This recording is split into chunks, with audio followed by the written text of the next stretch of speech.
The benefits of cooperative learning are that it promotes academic achievement, develops a range of intelligences, enhances thinking skills, and increases retention, aids in development of character virtues and social skills,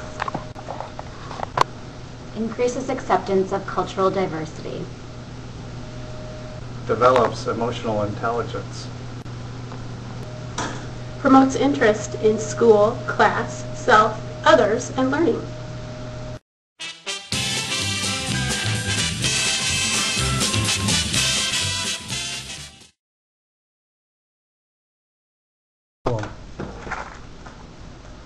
Today you're going to describe the life cycle of a butterfly.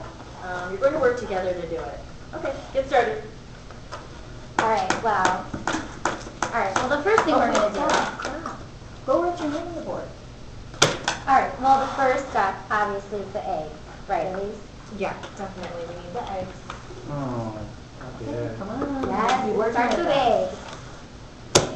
Alright, eggs on the leaf. Yeah, and then it kind of after from there. Got it. What color should we make our flowers? How about...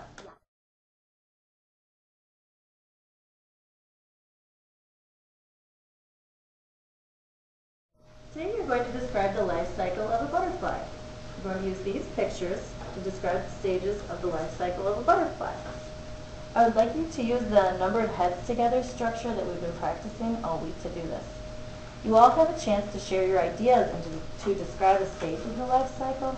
To make sure everyone has a chance to talk, please use the round robin strategy.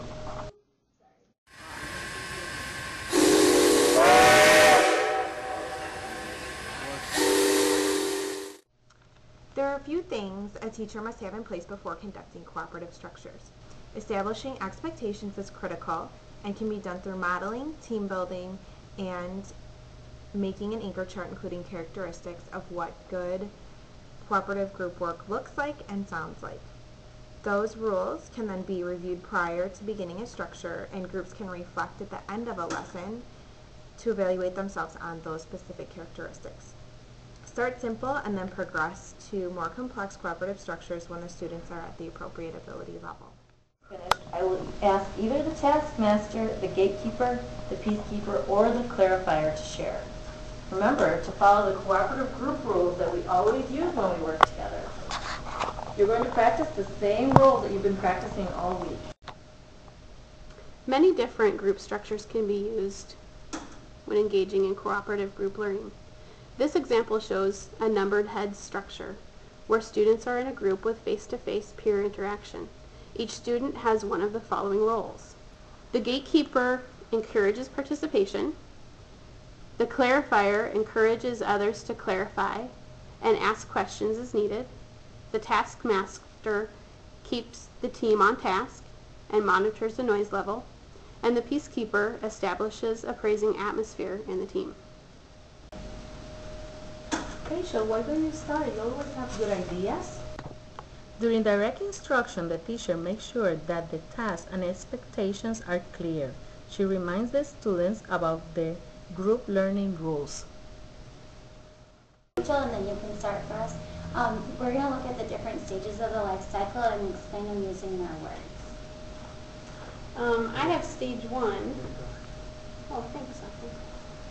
I have stage 1 where the butterfly lays its eggs on the leaf and they... While the students were working cooperatively, the teacher was walking around the room observing the students. She was taking notes on what she saw. She was also giving non-verbal cues with the different colored roll cards. The second stage is once the larva or the caterpillar comes out of its egg, it is very, very hungry. So it looks for anything loose that it can get into its mouth. Okay, so the caterpillar hatches from the eggs and is very hungry, eats a lot of leaves. Everyone got it? Okay. After, I can do the third one if that's okay? Alright. After the caterpillar eats a lot of leaves, it is going to hang itself from a branch or a tree, and it's going to start to build a chrysalis, and we call this one the pupa stage. something different. Then it turns into, the next stage is a chrysalis, and in there something magical happens to the caterpillar. It's called metamorphosis, and something wonderful comes out of it in the next stage. Oh, I have seen that. Yeah. Oh, wait, guys, we need to be quiet so we can learn all the stages. The students were well engaged, performing their roles as prescribed. All right, you guys did a really nice job with that. I just want to tell you some of the really great things I saw you doing, following these cooperative group rules that we always use. I saw somebody from this group praising somebody else in the group, telling them what a nice job they did. And somebody in that group over there asked a question when they didn't understand. And then somebody from the group over there was saying, they were looking at the person that was talking. They weren't looking behind them, they were looking right at that person. So those are some really good things I saw. Did anybody see anything else that they wanted to share? Yes? I really liked in my group how when we started talking about the chrysalis, we started talking about stuff we weren't supposed to, and Rachel did a really good job as taskmaster to bring us back to what we were supposed to talk about.